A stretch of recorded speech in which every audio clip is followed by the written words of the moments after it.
If you're an IB student, let me ask you something.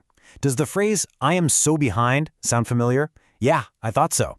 It can feel like you're just buried under this mountain of assignments and deadlines and chapters you were supposed to read weeks ago. It's totally overwhelming. But believe me, there is a way out. And the first thing you really need to know is that you're not alone in this, not even close. This idea right here that falling behind is basically a secret IB tradition, it's the absolute truth. The program is designed to be tough, and pretty much everyone hits a wall at some point. It's not a sign you're failing, it's just a sign that you're human. The real trap, though, is that feeling of being so overwhelmed, it just makes you freeze up, right? You don't know where to start, so you don't start at all. And that just digs the hole even deeper.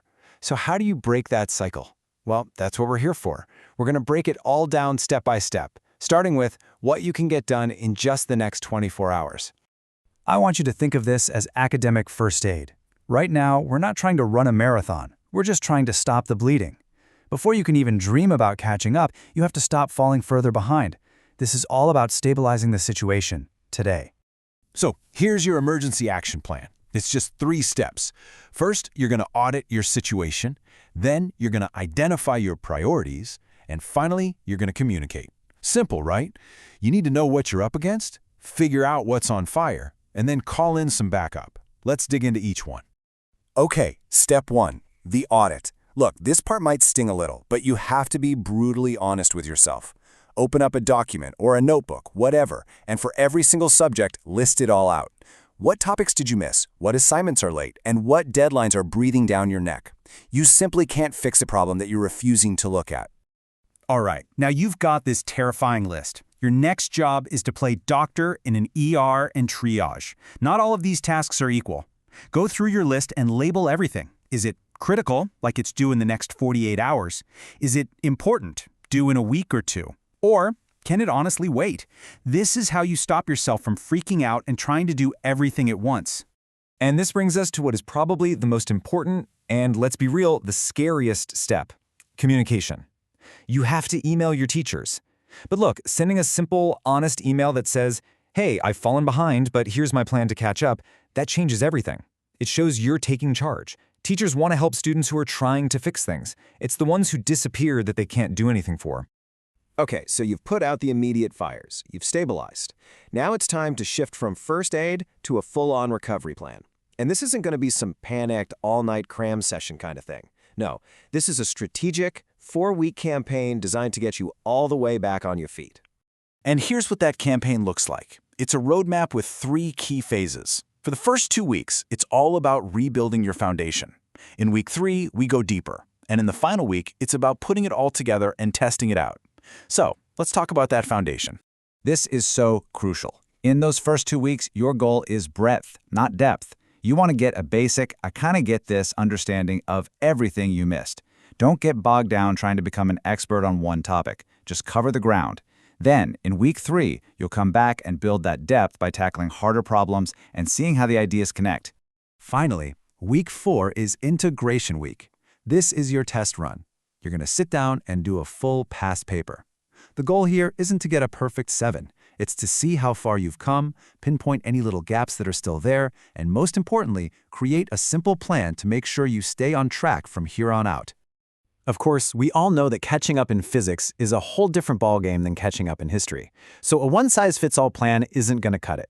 Let's dive into a few smart, subject-specific tactics for those classes that are giving you the most trouble. For the sciences, physics, chem, bio, your 2 best friends are foundational concepts and past paper questions. Seriously, stop just rereading your notes. That's passive. You need to be actively solving problems. It's the fastest way to figure out where your understanding is really breaking down. Math is like a ladder. You just can't skip a rung and hope to make it to the top. So the strategy is super simple. Find the last rung you were standing on where you felt totally confident and start climbing from there, one practice problem at a time. Trying to jump ahead is just a recipe for frustration. Now, for humanities subjects, like history or economics, you do not need to memorize the entire textbook. Instead, focus on learning 3 or 4 really solid examples for each major topic. And then just practice your essay structures over and over. A well-argued essay with great evidence always beats a messy brain dump of a million random facts. Okay, so you have the plan. That's amazing. But how you execute the plan is what really matters. And trust me, there are a few common traps that can completely sink your recovery before it even gets going. So let's talk about the rules of engagement. How you work is just as important as what you work on. The biggest mistake people make is trying to catch up on everything at once. Don't do that. Focus on one thing at a time. And please, please protect your well-being. Sacrificing sleep and all your free time doesn't make you a hero. It just leads to burnout. And burnout is the enemy. A steady, sustainable effort is always going to beat a frantic sprint. I want to end this by shifting my perspective a little bit, because this whole process, it's about way more than just damage control. It's actually a massive opportunity if you look at it the right way. Think about it. Going through this recovery plan is going to force you to become a smarter, more strategic, and more efficient student. You're building resilience. You're developing skills that a lot of students who've never really struggled just don't have. This setback, it could actually be the thing that makes you a much stronger learner for the rest of your life. And that, right there, is the big takeaway. The fact that you fell behind? That's in the past. It doesn't define you. What defines you now is that you have a plan. It's your initiative. It's your decision to get back on track. That's what matters. So let's make this real, right now. Forget about the 4-week plan for a second. Forget about tomorrow. What is the one single small thing you can do in the next hour to start this? Are you going to make that audit list? Maybe just draft that email to your teacher? The whole journey back starts with one small step. What's yours going to be?